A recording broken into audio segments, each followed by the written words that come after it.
Arden era um poderoso herói na sua vida passada, mas agora ele renasceu como Kiritanisho, que é apenas um caçador. Ele busca reencontrar seus antigos aliados mesmo sem seus antigos poderes. Uma nova chance surge depois de perder seu amigo, levando-o a desafiar um monstro desconhecido. Nossa história começa em um lugar onde um enxame de monstros estão sem vida no chão, por causa de nosso poderoso mestre. Ele olha para cima sabendo que tudo o que resta é derrotá-la, e assim a guerra terminará. Ele olha com raiva para o demônio que está flutuando no ar, sabendo que é aquele que saqueou o mundo e tirou a vida de seus amigos, aquele que reina supremo sobre todos os monstros. A rainha levanta a mão, e ele segura firmemente sua espada. Em seguida, ela voa em direção a ele para atacá-lo. Enquanto isso ele ouve alguém chamar seu nome de Arden. Eles lhe perguntam se ele alguma vez consegue defendê-los daquela abominável rainha. O representante da raça dos espíritos do Findar-Mamur diz a ele que tudo depende dele. Agora, ele tenta bloquear o ataque da rainha, mas ainda perfura seu peito. Em seguida, ele se lembra do representante da antiga raça dos dragões, Ruben, dizendo-lhe que é o caminho de um herói para liderar os fracos. Ele aperta os dentes e balança sua espada para atacar de volta, mas a rainha consegue evitar seu ataque e voa na sua direção enquanto reúne seu poder para atacá-lo. Quando ela está perto de atingi-lo, ele se lembra do representante da besta Tahan, que lhe diz que algumas coisas naquele mundo só podem chegar ao fim após sua partida, e o representante dos anões Hidabli que, embora sua força não seja adequada, ele acredita que ele difere deles. O ataque poderoso da rainha quebra o chão e faz um enorme buraco na parede. Em seguida, ela olha para o lugar de perto, pensando que o pegou e sorri sem perceber que ele está atrás dela. Em seguida, Arden corta o braço dela, fazendo-a gritar de dor e raiva, mas ela o alcança e perfura sua mão. Arden lembra-se do representante da mística raça de Kruger, dizendo-lhe que sabe que é difícil de acreditar, mas a rainha deveria ter conhecido seu lugar e viver tranquilamente. Então pergunta-lhe se ele pensa o mesmo também. Ele agarra com força o pescoço da rainha e balança sua espada para trás com força para atacá-la. Mas a rainha percebe e tira a mão do peito dele. Ela reúne seu poder para atacá-lo novamente. Seus ataques se encontram no centro, o que faz uma poderosa explosão, quebrando as coisas ao seu redor em um instante. Em seguida, ele se lembra da representante das fadas, Alina, dizendo-lhe que, mesmo que ele seja o único que resta, ela implora por algo antes de partir. Após a explosão, a única de pé é a rainha. Ela olha para cima e vê o braço dele no chão. Ela olha de perto e sorri, pensando que ela ganhou, mas então a espada de Arden perfura seu peito. Ele ainda está de pé atacando a rainha. Ele está relembrando seu amigo antes do fim de sua vida. E se for esse o caso, ele também acreditará que eles voltarão a se encontrar.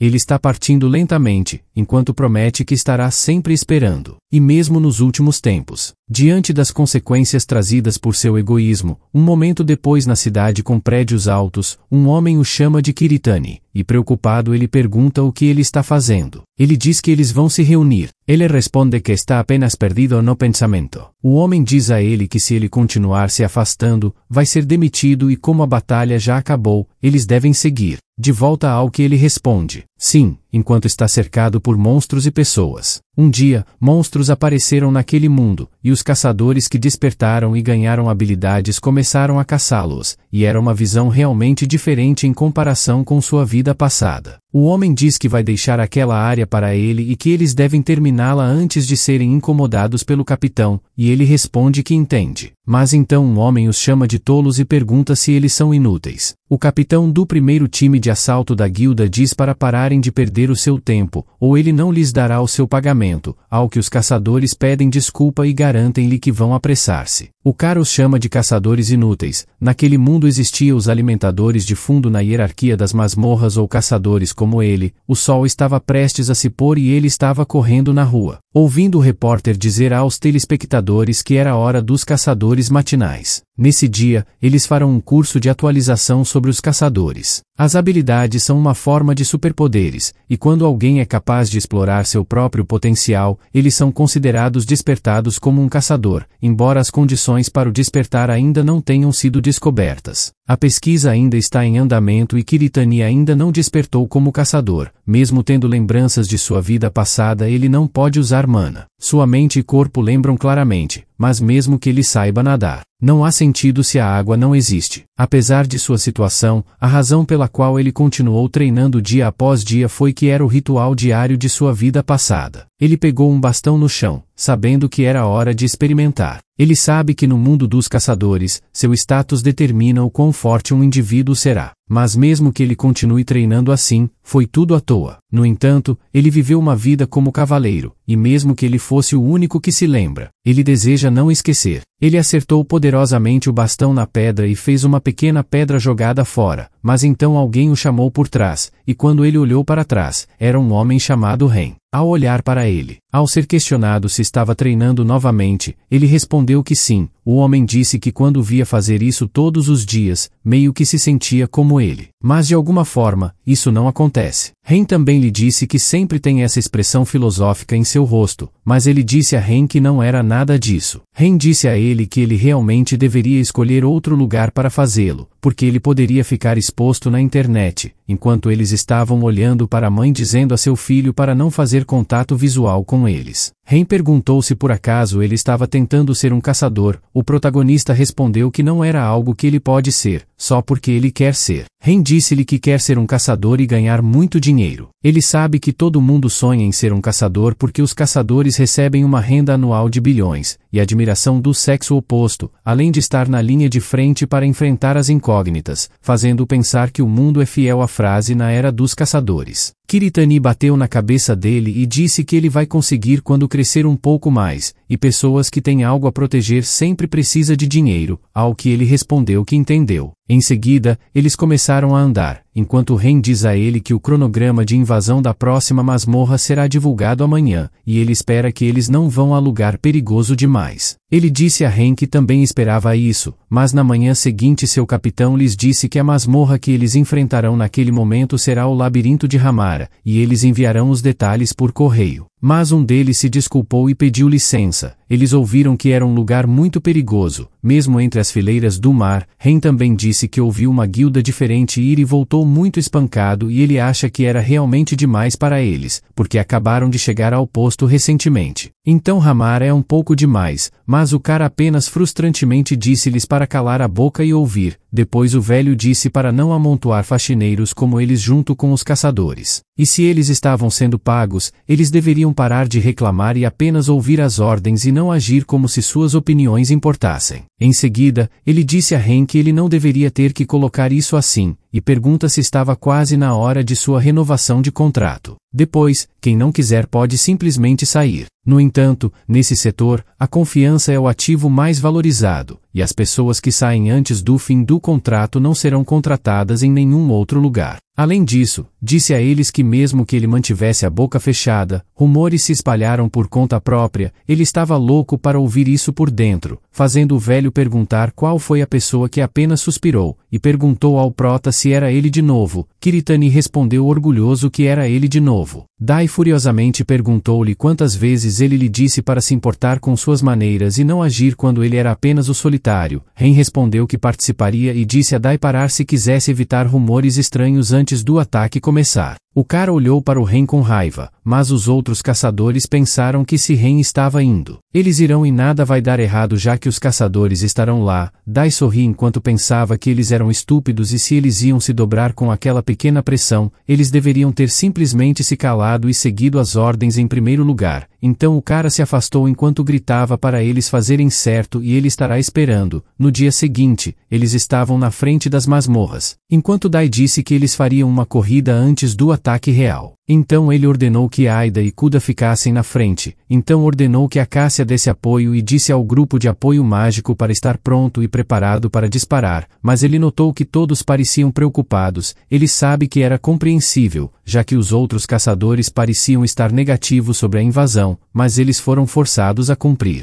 Dai gritou para os necrofagos que eles deveriam ficar fora do caminho dos caçadores. Vardley lhe disse que eles deveriam partir em breve. Então os caçadores e Ren olharam para o portal preocupados, mas ele estava apenas olhando para ele com calma. Em seguida, ele entrou na masmorra de classificação marítima, o Labirinto Hamara, em nome da primeira equipe de assalto Guilda Rank D. Instantes depois chegaram à entrada do Labirinto de Hamara. A mulher perguntou a Sheta se ela não achava algo estranho, e ela respondeu que parecia quase completamente diferente do que tinha ouvido. Ela perguntou se deveria denunciar ao capitão, mas a mulher respondeu que não, porque era apenas uma mera masmorra de mar, e ela tinha certeza de que eles poderiam lidar com isso. Ela também disse a Sheta que recentemente seu capitão não estava de bom humor, então era melhor que eles não o incomodassem. Ren disse-lhe que os caçadores estavam agindo um pouco estranho, e ele respondeu que estava certo porque notou que os caçadores pareciam estar preocupados com algo. Ele olhou ao redor enquanto se perguntava se era diferente do que os caçadores esperavam. Mas então ouviram um forte rugido, deixando-os surpresos. Mas o velho apenas sorriu e ele estava apenas esperando seriamente. Dai levantou sua espada para detê-los e olhou para a caverna escura. Então, lentamente, um monstro saiu dele, mas era um enxame de monstros, não apenas um. Dai gritou para eles que estava chegando. Kiritani perguntou a Ren se ele não achava que era um pouco demais desde o início, e Ren respondeu que era suspeito. O velho saltou para a frente para atacar enquanto gritava para eles não hesitarem e fazerem algo se quisessem o dinheiro. Dai esfaqueou o monstro na frente e disse a eles que embora houvesse muitos deles no final, eles eram apenas alguns insetos. O cara puxou sua espada para fora e cortou o monstro em 3 enquanto ordenava que os tanques atacassem. Os tanques correram em direção ao monstro para defender e atacar os monstros na frente. Kiritani correu e disse aos náufragos que eles deveriam ficar atentos às informações e ficar perto. Em seguida, o monstro pulou no teto e rosnou para eles com raiva. Em seguida, muitos monstros rastejaram no teto em direção a eles, pularam e abriram a boca para atacar os tanques, deixando as pessoas atrás em pânico. Mas então a senhora gritou para todos voltarem enquanto apontava sua flecha flamejante. Em seguida, ela soltou para os monstros, fazendo-os queimar e explodir em pedaços. Kiritani correu e se afastou para não ser atingido pelo fogo. E um dos homens perguntou se tinha acabado, mas Dai disse para eles não ficarem ali parados porque o chefe estava chegando. A perna do monstro enorme saiu, quebrando o chão no processo, e o chefe médio do labirinto de Hamara rosnou furiosamente para eles. Dai e os tanques correram em direção a ele, enquanto Dai lhes disse para evitar a cauda e mirar na cabeça, e eles deveriam proteger seus próprios corpos. O bicho balança a cauda em direção a eles, e os homens foram atingidos e jogados fora. Dai avisa que estava pulando e que eles deveriam se esquivar. Os homens evitaram a tempo graças a ele, e perguntaram se a unidade mágica estava lá. O mágico disse a eles que eles terminaram seus preparativos, então eles deveriam parar de gritar com eles e sair de seu caminho. Mas o velho disse a eles para não acertarem o projétil porque eles iam barrá-lo. Em seguida, bateram de lado, fazendo-a gritar e doer. O fogo queimou e no minuto seguinte o fogo extinguiu-se lentamente e mostrou o galo queimado e ferido. Ele perguntou se o derrotaram e ordenou aos caçadores que recolhessem tudo o que parecia valer algum dinheiro, ao que responderam que entendem que um homem bateu em sua cauda usando sua espada, mas ele perguntou por que era tão difícil e ele ficou chocado quando viu que ainda estava vivo. Em seguida, liberou saliva venenosa. Queimou o homem vivo. O homem se dissolveu lentamente até desaparecer, fazendo com que as pessoas entrassem em pânico e gritassem que não ouviam que teria hálito venenoso. Ren gritou a ele para todos irem na retaguarda e correrem para dentro, porque até o veneno do vapor era perigoso. Os outros perguntaram o que os caçadores estavam fazendo porque sabiam que os caçadores deveriam verificar se havia coisas assim antes que eles viessem. Mas ele notou que algo estava realmente errado.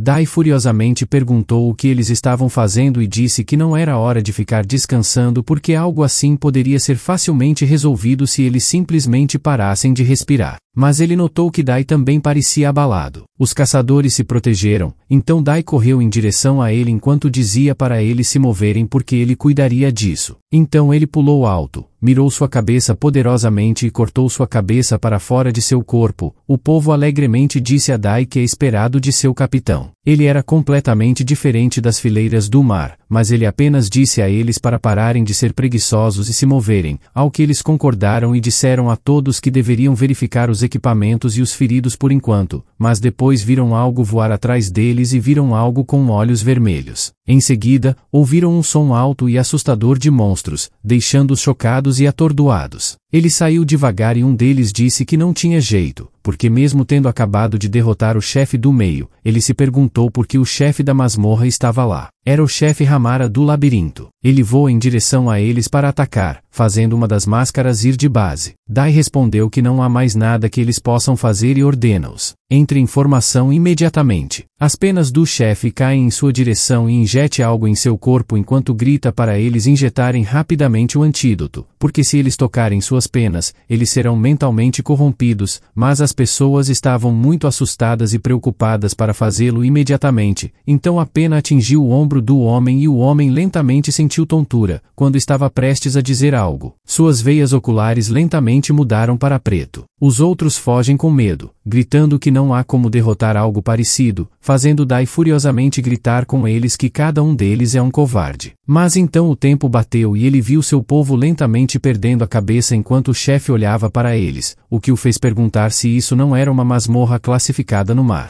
Por outro lado, ele estava cobrindo a cabeça com as costas, pensando que tem que haver algo mais que a traseira possa fazer, mas também era uma questão de tempo e eles precisam escapar antes que o chefe fique muito selvagem. Então Kiritani disse a Ren que eles deveriam pelo menos levar os náufragos com eles e escapar rapidamente. Mas Ren apenas lhe perguntou o porquê e ele respondeu que eles deveriam se apressar o máximo possível. Mas quando lhe dizem que para pensar num lugar como este podem obter tesouros, então não tem jeito. Ele apontou para os itens no chão, dizendo-lhe que tudo ali vale algum dinheiro e até uma espada de um caçador que derreteu de veneno vale 200 milhões. Então tem que ter outros ainda mais caros. O protagonista agarra Ren enquanto implora para se apoderar de si mesmo, porque tudo já está derretido. Mas Ren disse loucamente que era seu dinheiro e há tanto dinheiro em todos os lugares que até o escudo no chão era pelo menos uns 100 milhões, então Ren o empurrou de volta para pegar o escudo, mas ele agarrou o braço e disse a Ren que não pode. Ren balançou a espada que estava segurando em sua direção, gritando para ele se soltar. Ele foi atingido e caiu. Em seguida, Ren tentou assassiná-lo, dizendo-lhe que se ele quiser sair, ele deve simplesmente sair sozinho e não atrapalhar. Ele tremendamente tentou parar Ren segurando sua espada, mas Ren tentou esfaqueá-lo, gritando que tudo era seu dinheiro, mas ele ainda tentou acalmar Ren, mas o homem gritou que para o bem de suas irmãzinhas ele precisa de dinheiro porque sua preciosa irmãzinha está doente, então ele precisa de dinheiro para curar sua irmã mais nova. O homem também gritou, perguntando por que ele não poderia ser um caçador e por que sua irmãzinha deve sofrer assim quando tudo o que ele quer fazer é viver feliz com sua irmãzinha, e ele só deseja que ela seja feliz. Kiritani tristemente chamou Ren e ele lentamente soltou a espada, quando bateu no chão, e ele disse que estava tudo bem, então ele tocou a mão enquanto lhe assegurava que estava tudo bem, e que se ele saísse poderia ver sua irmã mais nova. Ao chorar, Ren disse que o tratava horrivelmente, mas ele apenas dizia para respirar fundo, porque ele já estava bem. Então Ren voltou ao seu estado normal e disse que eles deveriam apenas sair por enquanto, ao que ele respondeu que eles deveriam se apressar, mas então Ren ficou preocupado e atordoado quando viu algo. O prota se perguntou se Ren ainda estava tentado. Mas de repente Ren se levantou, segurou sua espada com força e rapidamente foi atrás dele. Mas então o líquido vermelho saiu e, quando ele olhou para trás para perguntar o que aconteceu, viu que Ren foi cortado. Ele ficou atordoado e chocado, enquanto Ren caiu lentamente, e quando tossiu o líquido vermelho por causa de seu ferimento, ele imediatamente o arrastou enquanto estava chamando seu nome. Mas quando lhe disse que estava contente por estar bem, ouviu alguém perguntar para onde estavam tentando ir, e perguntou-lhe, provocando, se a farsa já tinha acabado. Então ele notou a pena no ombro de Dai. Ele se lembrou de Alena partindo lentamente na frente dele. Então ele olhou para Ren com pupilas brilhantes e notou isso quando ouviu que Ren tinha algo a proteger. Ele pensou que eram apenas algumas palavras idealistas e se ele agiria de acordo com isso ou se eram apenas palavras vazias. Mas ele era o que melhor sabia que Ren partiu para protegê-lo, e se ele o tornasse sem sentido, então Ren teria partido em vão. Olhando para Ren assim, ele estava agindo bonito, mas ele apenas silenciosamente olhou para Dai, que estava provocando perguntando-lhe se ele era como um pirralho. Tentando empunhar espadas, ele pediu desculpas porque não era um jogo, mas ele sabe que tem uma coisa que tem que ter certeza, e foi o caçador do mar que partiu naquele dia. Antes de ir ele sabia que invadir a masmorra foi um fracasso. Sua equipe entrou em colapso e os caçadores foram todos dizimados. Isso fez se perguntar por que algo assim tinha que acontecer. Mas ele tinha certeza de que não era um erro dele. Ele acreditava que estava sempre ranqueado. Depois, olhou para os caçadores e decidiu que a culpa era deles. Dai pega a pena em seu ombro e acha que Ren foi quem atrapalhou os caçadores. Movimentos. Ele acredita que o inseto não merece viver. Em seguida, ele começa a atacar os caçadores, pensando que os fará pagar totalmente pelo fracasso e que todos eles devem ir para o inferno. Ele continua a atacá-los, pensando que eles são inúteis, mas depois percebe alguém de longe e vê o sapato no chão. Ele sorri enquanto pensa que ele precisa partir também, porque ele é como um atrevido, intrusivo. O cara corre em sua direção para eliminá-lo, e quando ele balança sua espada para eliminá-lo, o Proto o bloqueia, mas Dai apenas ri muito disso e diz que pensou que Kiritani ficaria com medo. Ele o provoca sobre até mesmo pequenos insetos seus espíritos, e pergunta o que ele está fazendo com uma coisa assim. Ele o avisa para não pensar em lutar contra ele, pois há uma diferença de status entre eles. Em seguida, Dai o provoca, dizendo que ele é um caçador com habilidades, ao contrário de um pirralho que ainda não acordou. Ele ameaça começar com os olhos, mas depois desaparece, deixando a Dai confuso. Em seguida, ele aparece atrás dele, deixando-o chocado, mas o homem consegue agarrar o escudo e bloquear seu ataque a tempo. Ele balança sua espada para forçá-lo a voltar, enquanto furiosamente lhe diz que ele ainda está falando. Em seguida, ele o ataca, mas felizmente ele evita. Ele pousa, percebendo que pode se mover, e percebe que, apesar de tudo, ele é um caçador com poder incomum. Ele adivinha que o treinamento regular irá ajudá-lo, mas ele sabe que o difícil é que Hamara está gostando da situação, então ele se concentra na caça e pula. Tomado, mas o homem bloqueia seu ataque usando o escudo novamente e o ataca de volta. Ele também a bloqueia com sua espada, mas Dai ataca e atinge seu rosto um pouco ainda, ele se esquiva, o velho em seguida, mas é jogado fora pela força. Ele olha Dai e percebe que está em desvantagem. Sua mente lhe diz para se esquivar do ataque, mas seu corpo não consegue acompanhar. Ele acha que se pudesse usar até mesmo uma pequena porcentagem do poder de seu mundo anterior, ele conseguia acompanhar. Em seguida, ele o xinga e pergunta com raiva como ele pode se mover assim. Ele apenas sorri, pensando que Dai fica chateado quando as coisas não estão de um lado, então ele o provoca e caminha lentamente em direção ao homem, perguntando se ele precisa de ajuda para respirar. Dai salta para ele com raiva e ataca quebrando o chão, mas ele pula de volta para evitá-lo. O homem ataca novamente, mas ele evita que seja cortado em sua mão e perna. O cara ataca novamente com raiva, mas ele pula para trás e balança sua espada. Embora batendo nele com velocidade, Dai vê que ele está derramando líquido vermelho, ele sabe que foi atingido, então ele leva isso adiante, cortando o ombro, quebrando sua armadura e cortando seu estômago. Em seguida, ele continua a atacar Dai, que está com medo e preocupado, então o cara pula de volta enquanto está machucado e se pergunta com raiva o que está acontecendo, pois ele não pode acreditar que está sendo empurrado para trás por um caçador.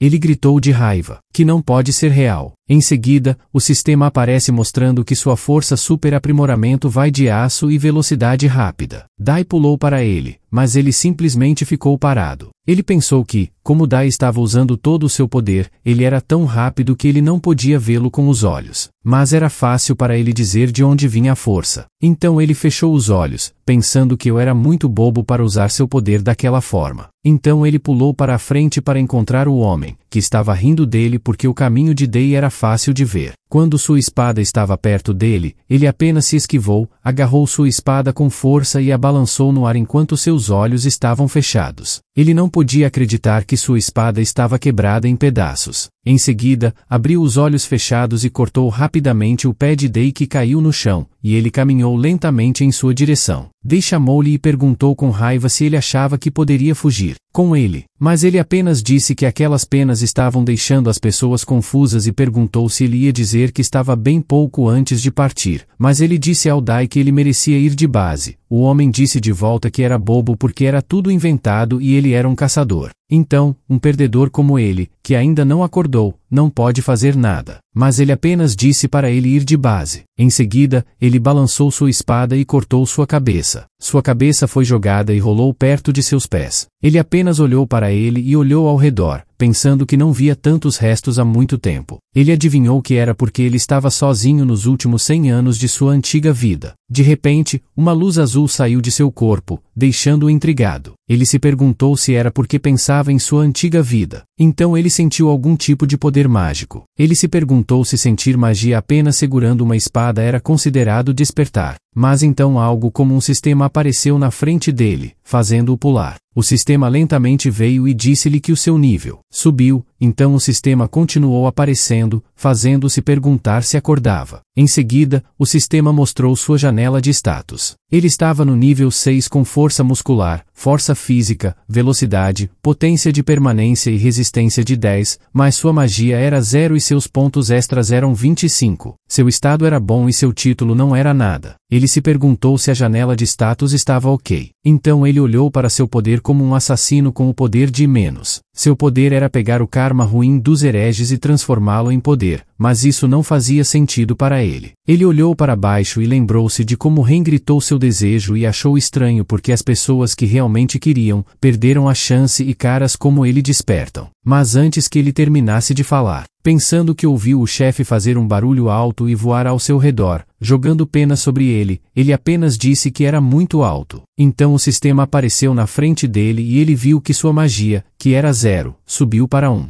Ele sabia que era apenas um ponto a mais, mas entre o 0 mágico e 1 a diferença era como o céu e a terra. Em seguida, ele disse ao chefe para não achar que era o mesmo de antes e disse para ir até ele. Ele sempre se pergunta por que a mana funciona assim naquele trabalho. Ele sabe que eles estão apenas liberando sem um pingo de controle e, embora emocionados com o fato de serem acordados, eles não pensam duas vezes sobre o que está por vir. Por isso, tornaram-se vaidosos. Ele sabe que o uso básico da mana é o seguinte: fortaleça o corpo com controle delicado e, em seguida, amplie o fluxo conectando as linhas. Assentou os pés no chão para encontrar o caminho mais eficiente. Em seguida, ele joga sua espada poderosamente em direção ao ônibus. Sua espada atingiu o rosto do chefe e cortou um pedaço dela. Em seguida, sua espada foi perfurada na parede, quebrando-a no processo. O patrão gritou de dor quando sentiu a lesão no rosto, mas ele apenas sorriu e disse para ficar quieto. Então ele pulou em direção a ele, pulou atrás de suas costas, apontou sua espada para sua asa enquanto lhe dizia que o fim sempre vem em um instante e cortou sua asa. Ele gritou de dor mais uma vez e ele vai atrás de suas costas novamente. Em seguida, imediatamente olha para ele. Ele sabe que precisa de mais uma vez porque tem que se concentrar mais. Então ele começou a reunir toda a mana em seu corpo enquanto o chefe estava prestes a atacá-lo também. Então ele pulou em direção a ela, sabendo que precisava fazê-la explodir. Ele pulou usando o muro, quebrando-o no processo e mirou nele por trás. Em seguida, ele cortou ao meio. Então quando ele pousou ela estava caindo no chão, ele se levantou enquanto sua mana estava enrolada em torno dele e lentamente olhou para trás. Então ele viu que estava sem vida no chão, mas então ele caiu lentamente e se lembra que as calamidades trazidas pela rainha estavam sobrecarregadas e eles vieram para devorar seu mundo, um Islém. Assim, as 8 raças do continente insular colocaram seus representantes e trabalharam juntas para enfrentar o inimigo desconhecido. Mas o inimigo era incompreensivelmente forte. As 8 encaram-no com determinação, travando muitas batalhas ferozes, e no final, depois de superar número nas batalhas, eles finalmente conseguiram a vitória. Mas então a rainha perguntou-lhe se era o futuro que ele estava sonhando e que ele era pobre. Ele ficou chocado e disse à rainha que tinha certeza de que a havia derrotado. Em seguida, ele imediatamente disse a Alina para fugir.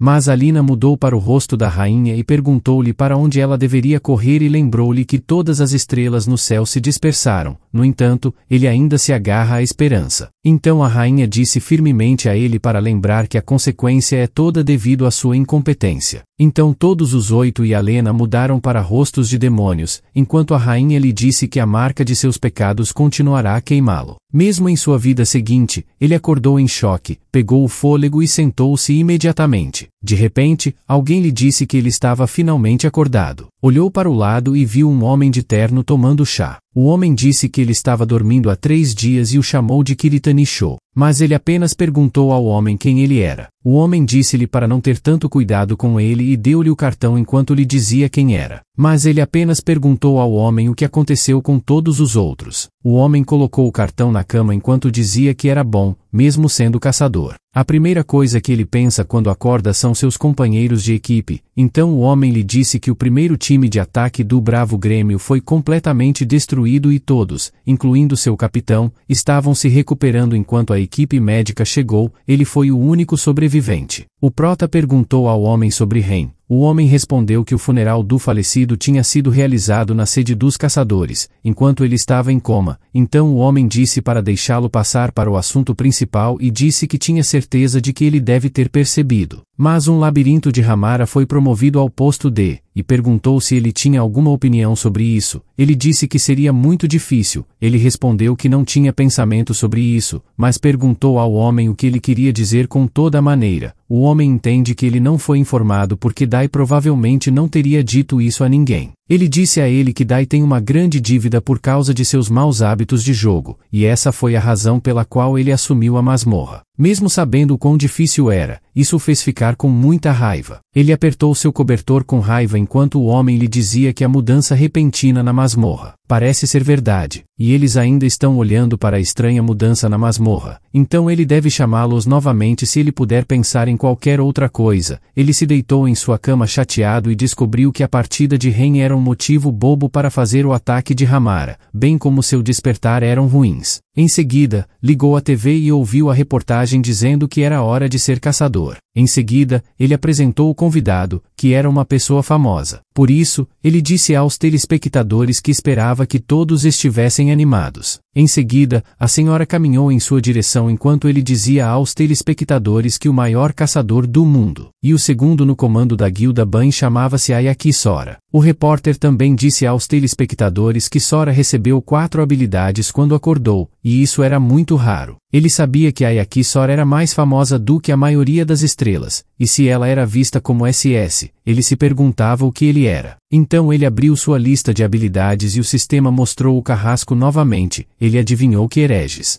significava pessoas ruins em geral e a base de seu pensamento era que tudo começou quando Dai se foi, mas ele acha que o problema é o que conta como ruim. Pessoa e não é apenas uma habilidade rara, mas uma habilidade que só ela tem. Ele diz que se houver um assassino por perto, ele adoraria testá-lo, mas depois ele deixou isso de lado porque sabia que o mais importante é que sua classificação é em menos. Depois, lembrou-se do sonho e achou interessante. Um pouco mais tarde, na recepção, a enfermeira disse-lhe que seria tudo para o check-out e que ele deveria cuidar de si mesmo. Então ele caminhou até a porta de saída, enquanto pensava que tudo era inútil e os caçadores que não podiam usar seus poderes ao máximo a mana e habilidades. Ele que não podia fazer nada. Será que ele achou que era tudo inútil? Então ele se levantou, encarou a masmorra e caminhou lentamente. Entrou nela. Quando estava lá dentro ouviu um som alto e depois viu grandes olhos amarelos brilhantes bem longe. Mas ele teve a chance de compensar os erros que havia cometido, então planejou não ver a mesma coisa triste acontecer novamente em sua vida agora. Mas ele sabia que a única coisa que pode fazer agora é decidir qual é o seu primeiro objetivo. E foi aí que ele vai subir ao topo. Enquanto isso, no Hospital Shinsei, na sala de reabilitação, a enfermeira abre a cortina enquanto diz a alguém que era o fim de seu tratamento e a próxima pessoa está esperando. Então ele deve observar seu passo enquanto sai da sala. Em seguida, a enfermeira olha para os cristais brilhantes na mesa e diz que era conveniente que eles tivessem um cubo de material para seu tratamento. A senhora se desculpa para perguntar à enfermeira se está tudo bem. Se ela não tem acompanhante, a enfermeira olha para ela e pergunta se os pais não estavam com ela. Ao que ela responde, não. A enfermeira pede-lhe para confirmar se era uma gavari. Ela estava prestes a dizer-lhe que no incidente recente, o seu irmão. Mas então outra enfermeira aparece e diz à sua colega de enfermagem que ela assumirá a partir daí. Então ela deve ajudar lá. A enfermeira responde que entende e diz a Harry que estava feliz por trabalhar com ela. A outra enfermeira recupera o fôlego e o alívio enquanto pede desculpas porque a primeira enfermeira foi bastante direta e diz a ela para não se preocupar com isso. Ela responde tudo bem e agradece à enfermeira, mas a enfermeira tristemente diz que ela já deve ter ouvido falar Mas seu irmão. Mas ele recorta as palavras da enfermeira chamando-a de Mizuara, e Mizuara pergunta o que era. Ela diz a Mizuara que quer comer alguma coisa. Touchei. Sua doença chamava-se alergia à Mona. E como os portões que começaram a aparecer há 50 anos espalharam Mona na atmosfera, uma nova doença apareceu e gradualmente os faz perder sua vitalidade, eventualmente levando ao seu fim. É especificada como uma doença incurável, e até então ninguém fez uma recuperação completa ainda. Então, atualmente, mesmo em um hospital, eles só podem suprimir os sintomas com um cubo material, mas ainda que eles tenham um cubo de material para o seu tratamento. Ela olha para a mão, desesperada, mas depois ouve o repórter dizendo a todos que a transmissão da semana passada foi uma grande sensação no local. E o caçador de classificação SS, Ayaki, estava com eles novamente. Então Ayaki libera um poderoso poder de raio em sua mão, agarra-o e libera uma arma mais poderosa, deixando a repórter espantada e diz a todos que não importa quantas vezes ela a veja, ela ainda era tão chocantemente poderosa e as classificações para aquela cena dispararam. Ela fica atordoada e espantada. Quando ela vê, mas de repente uma criança grita que foi incrível, o garoto diz alegremente que o raio foi tudo, e que se ele mesmo acordar, ele definitivamente se juntará à guilda Bunny. Mas ela calmamente acha que o garoto ainda tem alguns anos pela frente antes de se tornar um caçador. O garoto pergunta se ela não acha que a mulher era incrível e diz que ouviu que Ayaki tinha 4 habilidades quando ela acordou. Em seguida, o garoto também pergunta animadamente o que ela pensa sobre a garota e se ela não é legal, mas ela apenas sorri para ele e amorosamente responde que ela é super legal. Instantes depois, a mãe do garoto pergunta irritada ao filho por que ele está indo embora. Zone novamente e docemente pede desculpas a ela, mas ela apenas responde que não foi nada. Então ela sai para pegar um pouco de Coca-Cola e acha que, embora Ayaki tenha a mesma idade que ela é uma caçadora japonesa e Ayaki era completamente diferente dela, que não conseguia nem se adaptar a esse novo mundo. Em seguida, ela lembra que, desde que seus pais faleceram na enchente dos pescadores, seu irmão a apoia. Mas como seu corpo é assim, ela sempre foi um fardo para seu irmão. As lágrimas nos olhos derramam sobre a Coca-Cola que ela estava segurando, e ela tristemente diz ao irmão que sente falta dele. Mas então alguém comemora uma lata de Coca-Cola para sua Coca-Cola e disse que ela se destacará se chorar em um lugar como esse. Ela olha para cima e vê Mizuara sorrindo feliz para ela. Mizuara diz a ela que ela deve sorrir quando estiver passando por um momento difícil, porque ela tinha certeza de que seu irmão também deseja o mesmo, e que ela tem que ficar bem logo para que ela possa ser feliz em nome de seu irmão. Mizuara também diz que tinha certeza que seu irmão pensa o mesmo e preparou um presente para ela. Ela sorri e agradece a Mizuara por confortá-la, mas então ouve Mizuara confusa sobre algo e pergunta o que era. Mizuara diz para ela olhar para a lua, ela se pergunta o porquê, mesmo que fosse luz do dia. A lua é tão clara. De repente, ouvem alguém gritando para que todos fujam rapidamente, fazendo-os olhar para trás e entrar em pânico. Aí alguém manda eles chegarem rápido no abrigo porque era uma enchente de pescador. O homem diz a Mizuara que eles acabaram de receber a notícia da Associação de Caçadores e eles precisam se mover antes que ela se expanda. Mas Mizuara olha para a lua enquanto lhe diz que não parece haver monstros, mas então o teto desaba lentamente, fazendo Mizuara olhar para trás e ver uma mão enorme quebrando a parede atrás dela. A mão é puxada para trás enquanto eles estavam atordoados de medo. Depois, um monstro enorme anda para dentro e olha para eles. Mizuara grita para que fuja rápido, mas suas pernas estão tremendo de medo. Mesmo sabendo que ela precisa fugir, o monstro se inclina para olhar para ela, mas então Mizuara a abraça por trás e a puxa enquanto diz para ela se preparar porque eles precisam chegar ao saguão. Mizuara também diz a ela que a associação já tem um controle da situação, então um caçador deve chegar em breve, mas ela empurra Mizuara para longe, pensando que ela não pode deixar Mizuara fazer algo parecido e ela não pode suportar que outra pessoa se sacrifique por ela novamente. Mizuara preocupada chama seu nome e tenta ir nela de novo, mas o homem para Mizuara e diz a ela que não há como salvá-la. A garota cai, e o monstro tenta agarrá-la enquanto ela está se perguntando se algo mudaria por causa de sua ação. Quando ela está aceitando sua partida, enquanto pensa que se ela também tivesse poder ela poderia ajudar, Kiritani pula em sua direção e ataca o monstro. Ela lentamente abre os olhos quando ouve alguém dizendo isso. Ele diz a ela para tentar pensar nas pessoas que ela está deixando para trás. Ela pergunta quem ele era, mas ele apenas pergunta se ela era Gauri e diz a ela que ele estava lá para representar seu irmão. Em seguida, ele se apresenta como benfeitor de seu irmão. Ela chora, lembrando-se de seu doce e gentil irmão e acha que encontrou o que seu irmão deixou para ela. Enquanto isso, na masmorra classificada, Ayaki estava correndo e parou quando os monstros apareceram na frente dela. Em seguida, ela calmamente pulou em direção a eles e acertou um monstro na cabeça, usando sua arma, fazendo-o abater no chão com força enquanto outro monstro voava em sua direção. Para atacar, os monstros rosnou com raiva para ela. Mas ela apenas prepara sua arma e a apunhala na boca do monstro. Em seguida, ela atacou os outros monstros com poder total, fazendo-os cair no chão, um a um.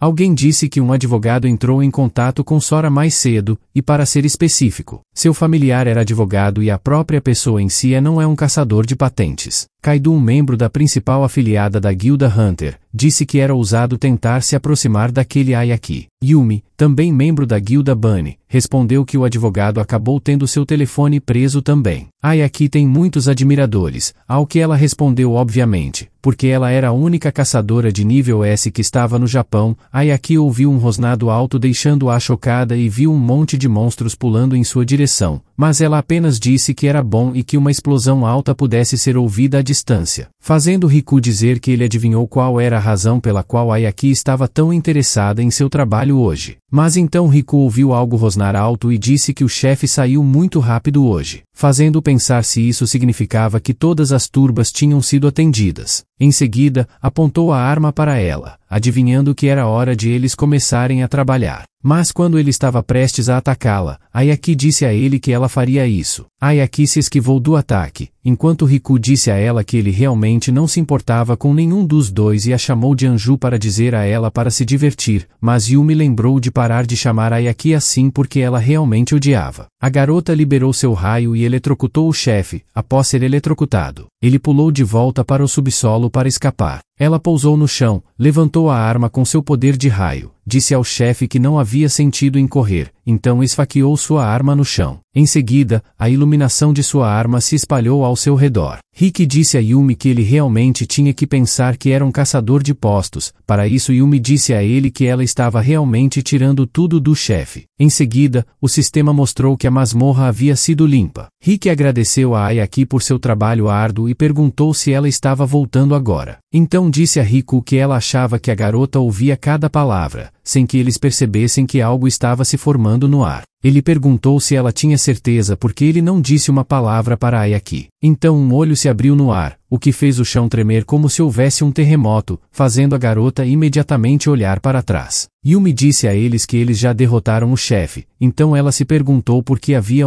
mas Rick apenas disse a ela para olhar para cima e eles viram o núcleo da masmorra acima deles. Yumi perguntou a Rick se o núcleo não deveria aparecer em algum lugar mais profundo, e Rick respondeu que a mudança sempre aparece. Em seguida, ele mirou no núcleo e soltou um ataque poderoso de sua arma. Seu ataque voou diretamente para o núcleo, mas seu ataque apenas parou perto dele e não o atingiu. O sistema mostrou-lhe que a distância efetiva de tiro era de 4,5 km.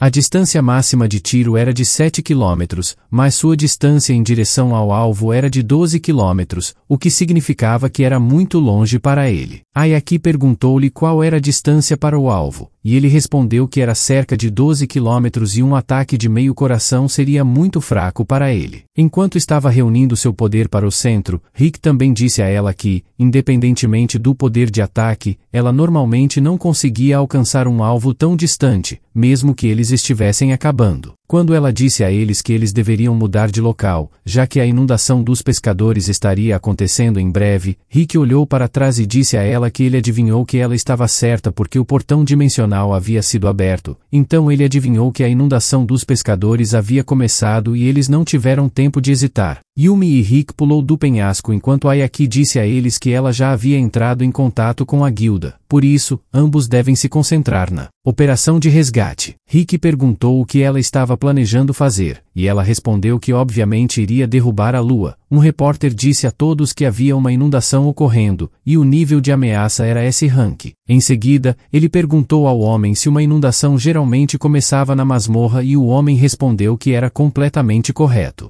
O homem explicou que uma inundação de pescadores é uma classificação mais alta do que a masmorra em que se baseia, a julgar pela escala da inundação, deve ter se originado de uma masmorra que era pelo menos um naufrágio também. A lua que eles viram acima do coração da capital era o núcleo do dilúvio do pescador, e os guardiões que deveriam proteger o núcleo ainda não tinham sido vistos. Enquanto isso, o prota pediu que a irmã de Ren confirmasse se sua doença era uma alergia à Mona e como ela estava se sentindo. Ela respondeu que estava bem e perguntou se ele era o caçador que trabalhava com seu irmão. Ele respondeu que sim. Ela perguntou o que o irmão dizia sobre ela e se o irmão lhe dizia coisas como um fardo e tal, porque no final foi culpa dela que o irmão se foi. Mas ele disse a ela que Ren não partiu por causa dela. É difícil acreditar que ela deva assumir seus sentimentos de obrigação e usá-los como sua motivação. Foi com ele que um dia ela seria capaz de superá-lo. No entanto, ela deve se lembrar que Ren estava sempre pensando nela, então ela nunca deve esquecê-lo. Ela chorou e tremeu de dor e tristeza ao ouvi-lo, mas ele apenas apontou para o núcleo e disse a ela que eles continuariam depois de exterminar aquela coisa. Um momento depois na rua, os prédios estavam queimando e os monstros estavam perseguindo os humanos e aniquilando-os. Kiritani pulou em direção ao monstro e o cortou em pedaços, pensando que durante aqueles poucos dias ele havia chegado a uma conclusão depois de derrotar muitos monstros, não havia razão para aumentar qualquer outra estatística além de mana. As mudanças vieram rapidamente, mas atingiram um pico baixo. Em seguida, lembrou-se do homem perguntando se ele queria testar a eficácia das estatísticas STR e agradeceu ao homem por sua rápida compreensão, depois que ele estava lutando com um caçador que tinha 11 pontos de estatística no STR. Ele entendeu a diferença claramente, mas depois notou que não tinha tempo, então deveria se apressar. Em seguida, ele pulou em direção ao monstro, pisou em seu ombro para obter força e pulou mais alto. Quando ele estava pulando, ele colocou seus 29 pontos em sua mana, então sua mana aumentou para 30. Ele bateu no prédio, mas continuou pulando mais alto e se sentiu muito bem. Sentindo-se por causa de sua mana alta quando pensou que estava no lugar certo, ele torceu seu corpo no ar para obter força e agarrou sua espada com força. Em seguida, ele a jogou com força em direção ao núcleo. Sua espada voou em direção à direção do núcleo, e ele olhou para ela, esperando que ela atingisse o núcleo. Sua espada estava perto de atingir o núcleo, e ele estava caindo rapidamente, mas ele continuou a orar para que sua espada atingisse o núcleo. Infelizmente, sua espada não atingiu o núcleo e ele caiu no chão, quebrando-a no processo, mas ele imaginou que seu ataque não funcionaria porque sabia que seu nível não era alto o suficiente, então ele teve que tentar algo diferente. Mas então ele viu uma forte explosão a curta distância, fazendo-se perguntar o que era. Por outro lado, Ayaki liberou seu poder de relâmpago e o sistema mostrou a ela que suas habilidades de explosão de relâmpagos e chuva de raios foram ativados, quando ela terminou de reunir todas as suas habilidades e sua arma. Ela atacou o núcleo usando-os, e ele caiu em direção a ela. Felizmente, ela atingiu o núcleo com seu poder, e ela ficou feliz por isso. Mas ele ficou confuso quando viu que estava lá, e ela percebeu que havia outro núcleo, fazendo-a se perguntar se isso significa que a lua é o guardião. Em seguida, o núcleo reuniu seu poder no centro e a atacou de volta com ele. Ela sacudiu sua arma e tentou bloquear seu poderoso ataque, usando suas 3 habilidades, mas ainda assim foi jogada fora por causa da força. Kiritani imediatamente correu em sua direção e agarrou sua cintura para impedir de ser jogado, enquanto dizia que ele tinha expectativas muito altas para ela, já que eles diziam que ela era uma classe S. Então ele disse firmemente para ela se concentrar porque muitas vidas dependem dela, mas ela apenas perguntou quem ele era e disse para ele se afastar dela. Ele ficou desapontado porque Ayaki desperdiçou toda a sua mana e a instruiu a fazê-lo. Ela sentiu que ele mudou seu fluxo de mana à força, mas ela sabia que não havia tempo, então ela deveria apenas afastá-lo. Mas então ela sentiu sua mana estabilizada, ou melhor, sentiu como se estivesse transbordando. Mas ela sabia que deveria ter usado tudo, o que a fez se perguntar como ele fez isso. Mas então ela percebeu que não deveria se preocupar com isso por enquanto. Então ela disse a ele que ele tinha uma peculiaridade. E agora ela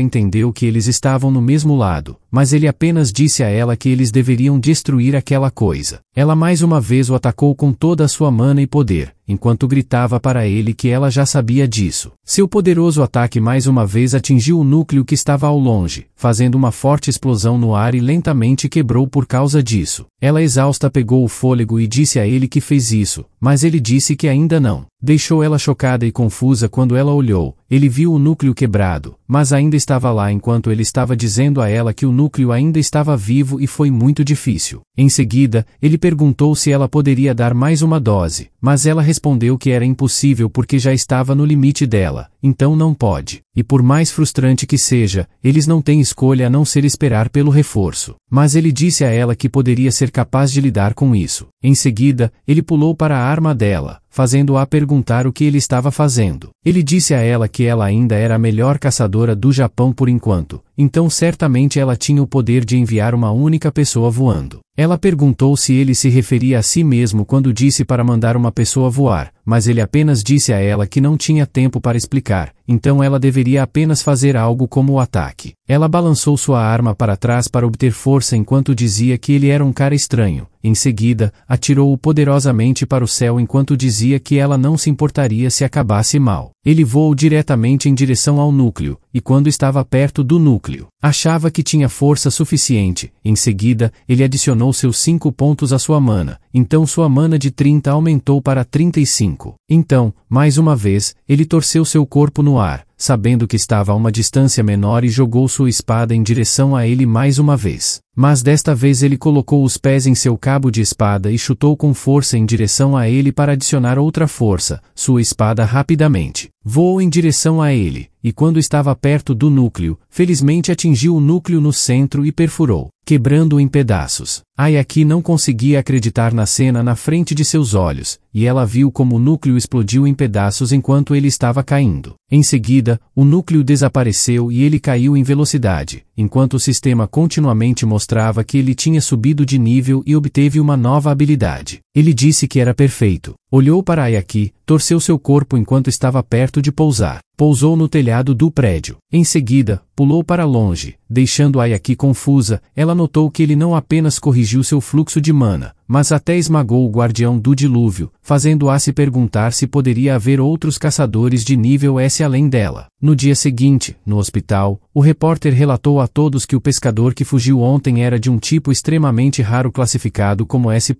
e foi tudo graças a Ayaki, mas Ayaki disse ao repórter que havia outro caçador que a ajudou, mas ele desapareceu assim que acabou, então ela não tem como saber quem ele é, mas ela gostaria muito de encontrá-lo novamente se tivesse a chance. Enquanto isso, o protagonista perguntou como a garotinha estava se sentindo, porque parecia que estava muito melhor e ela respondeu que estava um pouco preocupada quando foi hospitalizada. Mas ela se sente muito melhor agora. A garotinha perguntou se ele não era mais caçador. Ele respondeu que ela estava certa porque ele acordou recentemente. Então ela perguntou se ele seria um caçador, mas ele respondeu honestamente. Ele não sabia porque existe um exame para se tornar um caçador e tudo mais. Ela disse a ele que ele deveria tomá-lo, mas ele explicou que o nível dele ainda é bem baixo, mas ela disse que vai torcer por ele porque tinha certeza que ele vai fazer um caçador maravilhoso. Ele ficou atordoado ao ouvi-la e respondeu baixinho que ela estava certa porque nada melhor do que ter status, então ele tentará fazer o exame de caçador. Um momento depois, no exame de caçador, na masmorra de classificação F, em florestas tropicais, o repórter cumprimentou os telespectadores e relatou que estava no Go Hunter, um canal que traz informações sobre os segredos dos caçadores. Ele também disse aos telespectadores que eles estariam transmitindo o teste de 588 caçadores diretamente do local de exame. Em seguida, chamou o caçador e perguntou se poderia falar com ele por um motivo. Depois que o repórter fez uma pergunta ao homem, Yabuki-gu, um caçador, examinando com 3 habilidades, respondeu que Ayaki tem 4 habilidades. Quando ela acordou e ele acordou com 3, o repórter disse a Gu que ele parecia realmente confiante e perguntou qual era o posto que ele estava almejando para aquele momento. Gu respondeu que, obviamente, estava almejando o primeiro lugar, e perguntou ao repórter se havia alguma razão para almejar algum lugar mais baixo. O protagonista acha que Gu é provavelmente uma classificação na melhor das hipóteses, e ele está apenas desperdiçando sua mana ao deixá-la vazar, mas ele ficou surpreso quando o repórter gritou que Ayaki chegou lá. Em seguida, ele a viu com um homem de barba, enquanto o repórter dizia aos telespectadores que seu teste naquele momento seria supervisionado por seus convidados. Ayaki cumprimentou-os com boa tarde, se apresentou educadamente e disse a todos que espera que todos sejam capazes de mostrar suas habilidades ao máximo. Os examinados ficaram chocados ao ouvir sua voz e correram animadamente em sua direção enquanto perguntavam se ela era de verdade, e se era a primeira vez que ela vinha ao local do exame. Kiritani apenas calmamente olhou para eles e adivinhou que normalmente não há convidados, mas ele sabe que parece problemático se envolver, então ele quer escapar o mais rápido possível. Mas a melhor coisa a fazer é abster-se de se envolver em qualquer coisa que chame a atenção. Os examinados disseram a ela que ela era a melhor e que eles entrariam na Guilda Bunny depois que passassem. Então ela deveria esperá-los, fazendo-a suspirar de frustração e lembrar, perguntando ao homem por que ele queria que ela fosse convidada no exame. O homem respondeu que a enchente do pescador que ela destruiu outro dia teve origem no deserto de Dor do Limia. O nome do homem é Shara, o dono da Guilda Bunny e mestre da guilda. Shara explicou-lhe isso porque era sua guilda que estava a enfrentar a masmorra. Enquanto isso, o público está fazendo uma cena dizendo que estavam fazendo um show para ela, fazendo com que ela diga que era ridículo. Shara disse a ela que ele concorda com ela, mas não é algo que eles podem ignorar. E, ao que tudo indica, no próximo exame também estará presente o presidente japonês da associação. E era a razão pela qual ela compareça. Eles seriam capazes de apaziguar tanto as massas quanto as pessoas responsáveis. Em seguida, os rumores também devem acabar logo. Depois lembra de que se ela encontrar algum novato promissor, ela deve procurá-los. Seu grêmio, o anfitrião, pediu desculpas aos examinadores pela longa espera e disse que o exame 588 Hunter agora começará. Em seguida, os examinadores imediatamente correram para dentro dos drones com câmeras, os seguiram enquanto os repórteres relatavam tudo e os examinadores corriam para dentro da sala de exames. Por outro lado, o protagonista pulou no galho da árvore. Sabendo que a missão é permanecer vivo por 24 horas e percebe que o restante dos examinadores parece estar se movendo junto com o programa. Era fácil para ele entender, mas era muito chato. Então ele sentiu uma mana poderosa atrás dele. Ele imediatamente se virou para verificá-la, sabendo que era encantamento de mana e era fraca, mas era óbvio que eles são alguém de seu passado. Então ele se perguntou quem era e se isso significa que havia mais reencarnados como ele. Por outro lado, no palco Kensu, presidente da Associação de Caçadores, se perguntou quem seria o principal candidato naquele momento, e ela respondeu que talvez fosse Gu porque ele tinha 3 habilidades, no momento de seu despertar. Então ela perguntou se ele tem uma opinião diferente. E ele respondeu que os jovens pareciam ter esquecido que a pessoa que parou a primeira enchente de pescador no Japão eram abaixo da classificação S. Ela não pode dizer nada, ela só perguntou quem o presidente acha que vai sair por cima. E ele respondeu que o 241 parece ter potencial porque ele não perdeu um minuto. Ela verificou o número 241 do examinador e ficou chocada ao ver Kiritani Shu, 20 anos, e mesmo sendo jovem, ele era realmente calmo e era como quando estava ativo no campo, mas ela apenas silenciosamente soltou sua mana e sorriu assustadoramente ao perceber que era Kiritani era alguém que acabou de despertar. Por outro lado, ele pula para outro galho da árvore e olha para baixo. Então ele vê uns caras conversando, dizendo ao homem que ele sempre foi um barulhento desde o ensino médio, e só de olhar para ele, ele pode dizer o quanto seu avô equivale ao homem libertado. Enquanto lembrava que ele tinha certeza de que tinha dito isso para ele também, e que não era certo falar mal de seu avô. O nome do homem é Kishadashin, um caçador, mas Gu e seu amigo apenas perguntaram a Shin se um perdedor como ele tinha apenas uma única habilidade. O prota pula no meio dos homens, um dos homens que com raiva lhe pergunta qual é o seu problema, e diz-lhe que ele não sabe quem deveria ser, mas se não quiser apanhar, ele sugere que saia. Ele olha para ti enquanto diz que ele só vai fazer o que ele sugere porque ele tem conhecido muitas pessoas problemáticas recentemente e ele realmente odeia coisas problemáticas. Em seguida, ele pega Tin e foge rapidamente. O amigo corre atrás deles enquanto grita que eles não devem deixá-los fugir. Mas quando um deles chega perto dele, ele o chuta para trás, fazendo o homem tropeçar no outro e ambos caírem com força no chão. Shin pergunta quem ele é, mas ele apenas diz a Shin as palavras Aslan, Edia e sobrecarga. Então ele pergunta a Shin se ele entende algum desses termos, mas Shin responde que ele não entende nada. Ele diz a Shin que é melhor para ele falar honestamente porque o encantamento de de mana que ele estava usando era racial, e ele sabe disso, então pergunta a ele quem o ensinou a usá-lo. Shin fica chocado ao ouvi-lo e pergunta-lhe como ele sabia de sua capacidade, mas ele apenas diz a Shin que ele parece saber alguma coisa, então ele força a si mesmo de correr e eles se acomodam atrás de uma pedra. Um minuto depois, pede-lhe que confirme se quer dizer que despertou para a capacidade que o avô lhe ensinou. Shin responde, sim, e pergunta se há um problema. Ele responde que há um problema e é grande. Ele não consegue acreditar que o racial se tornaria uma habilidade e acha que isso pode ser uma chave para sua conexão com sua vida passada. Então ele diz a Shin que ele seria um bom esquilo, mas Shin diz a ele que ele realmente não quer ser um esquilo ou um peão. Ele pergunta a Shin qual é seu nome e Shin responde que ele é Kishida Shin. Ele tem 19 anos e é estudante universitário do primeiro ano. Em seguida, ele se apresenta fazendo Shin perceber que ele é mais velho. Ele mais uma vez pede a Shin para confirmar se a pessoa que o ensinou sobre raça é seu avô e Shin responde. Sim, ele pensa por um momento e pergunta se seu avô tem nomes diferentes como Ruben ou Robert e Shin é chocante. Ele pergunta o que ele está dizendo e diz que seu avô é japonês puro. Por causa disso, ele acha que Shin não está conectado à sua vida passada e as coisas não podem ir tão facilmente. Em seguida, ele lembra Shin que ele estava envolvido com alguns caras anteriormente. Shin explica que o cara no centro se chamava Gu e ele era seu colega de classe do ensino médio. Mas, seu despertar sempre assedia as pessoas ao seu redor e ele sempre bateu cabeça com ele. No entanto, ele não consegue se igualar a ele em termos de habilidade, então ele nem é levado a sério. Ele pergunta a Shin se o número de habilidades é tão importante e Shin responde que quanto mais habilidades ele tem, maior sua classificação, mas então ele balança sua espada e corta a enorme pedra ao meio atrás deles facilmente. Em seguida, ele explica a Shin que usou uma mana para isso e não usou sua habilidade. Mas ele não pode acreditar que pode fazer isso sem uma habilidade. Então Shin implora para que ele o ensine, porque ele não pode perdoar um humano podre como Gu. Ele concorda, mas diz a Shin que ele tem uma condição e ordena que Shin se sente. Um momento depois, Gu diz a Shin que ele não esperava que ele voltasse sozinho, e ele vê que quer sair antes do final do exame. Kiritani diz a Shin para continuar e que é a luta dele. Por isso, ele não vai intervir. Shin caminha mais perto de Gu enquanto diz ao protagonista para não se preocupar, mas então Gu fica chocado porque ele pode sentir que Shin é diferente de antes. Mas ele ainda acha que Shin é apenas um perdedor com uma habilidade. Ele vê que é óbvio como isso vai acabar e acha que é apenas uma perda de tempo. Shin disse a Gu que ele não mudou desde o ensino médio. Gu furiosamente ativou seu poder enquanto gritava para ele parar de bater nele porque ele pode usar seus poderes como quiser. Shin lançou-se em direção a ir com sua lança enquanto dizia a Gu que, no mínimo, ele não deve causar problemas a pessoas que não estão envolvidas. Sua lança atingiu o escudo, e Gu o chamou de idiota e perguntou se ele realmente achava que ele iria simplesmente calar a boca e deixá-lo atacá-lo. O escudo se curva lentamente enquanto ele explicava provocativamente que se a parede mono for atingida com um impacto físico, sua capacidade de explosão mona será ativada. Ele sentia dor porque o calor era muito forte. Parecia que a mão dele estava para derreter, mas depois lembrou-se do Kiritani dizer que tem o hábito de manter o distanciamento, por isso deve tentar evitar isso no dia seguinte, até porque vão usar corretamente as raciais a partir do dia seguinte. Aí ele percebeu que estava vindo exatamente como ele falou, e ele só tinha um tiro. Então lembrou-se de Kiritani dizendo para ele não apenas usar a mana, mas cobrir a lança com ela e concentrar tudo em um único ponto. O sistema mostrou-lhe que sua habilidade havia subido de nível, então sua raça C aumentou para a raça B. Em seguida, ele esfaqueou sua lança à força no meio do calor enquanto gritava para ir buscá-la. Gu tentou manter seu escudo unido, mas a lança perfurou-a e partiu-a em pedaços. Gu ficou atordoado e chocado ao vê-lo, mas Shin o atingiu com o bastão de lança antes que ele pudesse agir novamente, fazendo-o ser jogado com força no chão. Mas Gu conseguiu se levantar e pensou que era impossível, então se perguntou como isso aconteceu. De repente, Shin apareceu atrás dele e o atingiu com força nas costas, fazendo-o desmaiar sobre o chão. Shin olhou para Gu desmaiado e ficou espantado por ele tê-lo batido. Ele não podia acreditar que ele derrotou Gu antes mesmo que ele pudesse usar uma habilidade, e animadamente disse a Kiritani que ele fez isso e foi tudo graças a ele. O prota que acabou derrotando o amigo, respondeu que era bom para ele. Shin se abaixou e perguntou o que eles deveriam fazer sobre os cubos de material que o cara tinha e ele respondeu isso, é claro. Eles vão dividir igualmente, então eles devem ter 50 para cada. Depois de dividi-lo, ele começou a se levantar e andar, mas Shin perguntou-lhe como isso era igual quando ele só conseguiu cerca de 20%, mas ele lembrou a Shin que ele disse isso antes de seus treinos, mas ele vai ficar com metade de sua renda líquida para as taxas de aula. Shin perguntou se ele falava sério naquela época, mas ele apenas perguntou a Shin se ele esqueceu que ele disse que se ele pensa sobre o conteúdo de seus ensinamentos, não é realmente tão ruim de um acordo. Então ele disse a Shin que o exame deveria estar prestes a terminar em breve, e perguntou-lhe o que ele pensava. Querendo acabar algum tempo, Shin respondeu que se fosse possível para ele, ele teria feito isso por muito tempo e a única pessoa que provavelmente poderia fazê-lo nos 12 minutos restantes é ele. Mas ele disse a Shin que isso não importa e perguntou se era seu número certo. Em seguida, ele lembrou a Shin que, se ele entrasse em contato com ele, era melhor ele vir voando e também manter esse acordo como segredo, ao qual Shin respondeu que conseguiu. Então ele disse a Shin que ele iria se despedir, mas Shin disse a ele para segurar porque ainda havia alguns procedimentos a serem realizados. Mas ele disse a Shin que era algo que as pessoas poderiam cuidar e Shin agradeceu muito por salvá-lo. Kiritani, que era o melhor do exame 588 Hunter, apenas deu adeus a Shin. Enquanto caminhava para sair da sala de exames, quando estava fora da sala, ele sabia que poderia haver outras pessoas por aí. Então ele pensou que, para reunir mais pessoas, precisava criar uma nova guilda. Mas ele sabia que precisava ser um rank C para criar uma guilda, então ele precisava aumentar seu rank o mais rápido possível. Em seguida, encontrou uma mulher de óculos escuros e máscara. Eles se enfrentaram em silêncio, mas ele imediatamente se virou para sair, dizendo que ela estava com a pessoa errada, mas ela o parou e disse que nem disse nada ainda. Ele perguntou se ela tinha negócios com ele novamente e ela respondeu que sim e que era do tipo pessoal. Em seguida, ela explicou que não achava que ele passaria sem passar pelas formalidades e sumir. Além disso, ele saiu usando o portal de emergência no centro da cidade. Então Ayaki disse a ele que eles deveriam conversar um pouco mais tarde em Hunter. Ayaki disse a ele que o casaco de combate parecia bom. Combinava com ele e ela achava que combinava com alguém como ele, que é especialista em velocidade durante o combate, e aqueles itens de recuperação de resistência também, como leggings, um cinto e um bolso de itens. Ela estava ocupada apontando para tudo, enquanto ele esperava isso para um S-Rank porque cada um deles eram itens de primeira classe, mas ele ainda disse a ela que ele não sabia o que ela estava tentando fazer, mas ela não deveria pensar que seus sentimentos mudariam se ela fizesse isso. Ela disse a ele que ele não precisava se preocupar com isso porque como caçadora, ela estava acima dele. Não era incomum se algo de repente acontecesse em uma masmorra, porque, como dizem, o acaso favorece a mente preparada. Além disso, esse dinheiro era uma recompensa por ajudar na supressão da enchente, então ele não precisava pensar nisso como um favor. Ele respondeu que entendia que não havia necessidade. Em seguida, ele viu a estação de esquina de material e perguntou se eles também estavam vendendo materiais. Ela respondeu que sim, mas explicou a ele que os materiais precisavam ser manuseados por especialistas. Um minuto depois, ele estava segurando 2 sacos enormes cheios de coisas e pensou que deveria ser o suficiente para fazer algo semelhante à única pílula. Enquanto a garota estava olhando para o longo recibo e tremendo, eles entraram no elevador e ele disse a ela que ela estava quieta. Já faz um tempo. Mas ela apenas lhe disse que era apenas sua imaginação. Mas a verdade é que ela estava pensando no custo dos materiais. Ela disse a ele que chegaria ao ponto principal agora, e era sua proposta formal. Em seguida, ela implorou para que ele se juntasse ao grupo, e prometeu-lhe que ele receberia o mesmo tratamento que ela. Mas ele recusou. Ela disse-lhe que ele não tinha de recusar tão bruscamente e pediu-lhe que pelo menos lhe contasse o motivo. Ele disse a ela que realmente não tinha um motivo e que simplesmente não gostava de estar sob outra pessoa. Ela soltou as sacolas que ele carregava enquanto dizia que entendia, então ela emendava seu pedido e implorava para que ele desse as mãos com ela porque queria sentir a sensação de costas. Então, novamente, ele perguntou por que ela estava indo tão longe e se ela já não era top hunter japonesa. Ela respondeu que queria almejar alturas ainda mais altas e quanto mais as pessoas esperavam dela, mais resultados ela precisava mostrar. Por isso, ela precisava ser muito mais forte. Um momento depois na academia, ele disse a ela que também estava curioso sobre o que o Japão se tornaria, mas ela apenas disse a ele que era sua academia pessoal, que era o maior e mais silencioso lugar lá. Depois, perguntou-lhe se devia ser suficiente. Mas ele só percebeu que ela mudou a arma. Ela explicou que o outro foi destruído no dia em que derrubaram a lua. Então ela disse a ele que tentaria ao máximo evitar o uso de sua mana, mas ele disse que não, e que ela deveria usá-lo como quisesse. Ela disse a ele que achava que ele ia falar isso. Em seguida, ela pulou em direção a ele e o atacou usando sua arma, mas ele apenas girou sua espada para trás e a girou em direção a ela para bloquear seu ataque. Ela foi empurrada, mas ela conseguiu se recompor, e ele segurou sua espada com força e esperou seu ataque novamente. Enquanto notava que Ayaki não é tão boa em controlar a mana, ela estava separando-a e transformando-a em uma batalha de força bruta. E ele achou interessante. A garota o enfrentou, então pulou em sua direção novamente, mas ele simplesmente evitou seu ataque. Em seguida, suas armas giram e ela as balançou para atacar ele, mas ele pulou a tempo de evitá-lo. Ele pousou no chão onde seu raio estava fraco, olhou para ela e pulou para atacar de volta. Mas quando sua espada atingiu sua armadura, a mana saiu de seu corpo, deixando-a chocada, e ele percebeu que era uma densidade onde a ponta de sua espada não podia penetrar. Ela balançou sua arma para fazê-lo pular para trás enquanto dizia que não podia acreditar, e perguntou se ele era realmente um F-Rank. Ele foi jogado ao longe enquanto respondia que no papel ele era F-Rank, enquanto ele estava tendo uma imagem clara disso. Ele soltou sua espada, sabendo que ela não acabaria tão cedo. Ela percebeu e perguntou se ele estava se rendendo, mas ele respondeu que não estava e que estava apenas usando uma espada para não se segurar. Então ele disse a ela para não pensar muito mal. Sua mana atual de 35 foi aumentada para 70, enquanto ele dizia a Ayaki que isso significava apenas que ele a havia reconhecido. Em seguida, ele pulou em direção a ela, mas antes que ele pudesse se aproximar, ela rolou sua arma e soltou um raio poderoso, fazendo-o adivinhar que ela não o deixaria fechar a distância tão facilmente, e ele se perguntou se havia um caminho. Então ele agarrou o raio dela, sabendo que era isso. Ela não podia acreditar que ele apenas agarrou o raio com as próprias mãos. Então ele pulou no ar enquanto segurava o relâmpago, o que a fez perguntar a ele o que é essa bobagem, mas então ele desapareceu no ar e apareceu atrás dela. Ele pensou que a técnica que a garota lhe ensinou em sua vida anterior, e ele não podia acreditar que ele teria que usá-la lá. Quando sua mão estava atrás dela, ele usou sua habilidade de palma permeante para atacá-la. Em seguida, ela se lembra de pessoas perguntando se ela recebeu 4 habilidades quando ela acordou, e se não estivesse, ela estaria representando o Japão no futuro. Os outros também disseram que ela não estava apenas falando a verdade, mas ela também tinha essa graça e maturidade. Aparentemente, ela contribuiu muito durante a inundação do pescador naquela época também, então eles deveriam aumentar sua classificação, então lhe disseram que estavam ansiosos por suas futuras façanhas. Ela agradeceu e disse que era muito esperado, pois era seu dever. Após o encontro, ela saiu e um homem lhe disse que fazia 3 dias que ela estava fazendo uma missão, e sugeriu que ela tirasse um dia de folga e descansasse em casa. Ela respondeu que ele estava certo e que ela deveria ficar em casa hoje, mas então ouviu alguém perguntando o que eles estavam fazendo. Ela olhou para trás e viu adolescentes normais alegremente provocando uns aos outros e sorrindo como se estivessem aproveitando sua vida. Ela ficou chocada ao vê-los e se imaginou com eles despreocupados. O homem perguntou se havia algo errado, mas ela apenas respondeu que não havia nada de errado e ordenou que o homem a levasse para a enchente do pescador. Ela perguntou ao Kiritani se ela havia perdido e ele respondeu que sim. Ela disse-lhe que esperava, mas superou sua expectativa, então ela se sentiu envergonhada. Mas ele disse a ela que, como ela arca com tudo sozinha, era esperado. Mas ela disse a ele que ninguém pediu uma palestra, e ela achou que é muita pressão colocando o país nas costas. Ele disse a ela que era óbvio e não foi ela quem decidiu arcar com tudo isso. Ela chorou, ouvindo, mas ele ainda disse que ela não precisava apressar as coisas, porque por mais que ela se pressionasse, as coisas só ficariam iguais. Mas ela não deveria entendê-lo mal, porque ele ainda apoiava suas atividades. Ela levantou a cabeça e disse que nesse caso, ele deveria ensiná-la o segredo de sua força. Ele deu a mão para ela enquanto concordava com ela, mas disse que só faria isso se ela estivesse vindo até ele. Um momento depois, no posto da prefeitura de Saitama, Shin estava ocupado lutando com um monstro. Ele pulou no ar e se lançou em sua direção para atacar, mas ele simplesmente perfurou sua lança em seu peito e bateu com força no chão. Então ele animadamente disse ao prota que ele havia limpado aquela área. No entanto, ele pensou que tinha visto aquele lugar em algum lugar antes. O prota que estava olhando para seu telefone, diz a Shin que ele provavelmente estava imaginando. Shin disse a ele que o alvo que ele recebeu dele se encaixava muito bem com ele, e ele disse a Shin que era ótimo. Então, a partir de agora ele seria o subtanque. Shin perguntou se isso não era um pouco repentino, mas ele respondeu que estava lhe dando o papel com base em suas habilidades, então ele não deveria reclamar. Shin respondeu animado que tudo bem, e desde que ele, como tanque, ele iria primeiro. Ele estava feliz que Tim tinha talento real e ele tinha resolvido o incidente com Ayaki também. Então, ele sabia que era hora de se concentrar em se tornar um rank do mar rapidamente para criar uma guilda, porque a partir daí ele poderia tentar reunir informações sobre sua vida passada. Mas então ele ouviu Shin gritando alto, deixando-o chocado e imediatamente se virando para Shin enquanto perguntava o que estava errado. Shin apontou para algo, e eles viram o resto de uma pessoa encostado na pedra. Agora eles acenderam a tocha na parede e ele notou que era um tanque e não fazia tanto tempo que ele se foi. Shin perguntou-lhe como ele poderia saber, e ele sabia que, mesmo sendo minúsculo, ainda podia sentir a mana. Então ele pulou na outra direção enquanto dizia a Shin que era aquele caminho. Shin seguiu. Então eles viram muitos restos de pessoas deitados no chão. Shin perguntou-lhe se o monstro era mais forte do que o esperado, e ele respondeu que duvidava que fosse obra de um monstro. Então ele disse a Shin para olhar para a ordem e como eles tinham caído, e as ordens eram de tanque e curandeiro. Ele pensou que eles aniquilaram o mais problemático primeiro, o curandeiro, antes de passar para o agressor. Eitanque. E ele sabia que não era algo que eles esperariam de um monstro de masmorra e rank. Então ele descobriu que era o trabalho de outro caçador. Shin não conseguia acreditar. Um momento depois, eles chegaram ao quarto do patrão e viram que o lugar parecia realmente habitado. Shin disse a ele que parecia um esconderijo e ele disse a Shin que eles até cometeram assassinato. Então ele pensou que eles provavelmente eram realmente maus. Ele se perguntou se elas fugiram depois de ter seu esconderijo exposto porque ele sentiu que a mana deixada para trás ainda era muito proeminente. Shin disse que não podia acreditar que eles estavam na masmorra. Eles estavam moendo e ele não podia acreditar em seu azar. Ele perguntou a Shin de que azar ele estava falando, porque ele achava que quase não havia ninguém tão sortudo quanto eles. Então ele abriu sua habilidade e pensou que finalmente era hora de testar sua habilidade de executor. É isso, pessoal, muito obrigado por assistir, e até a próxima.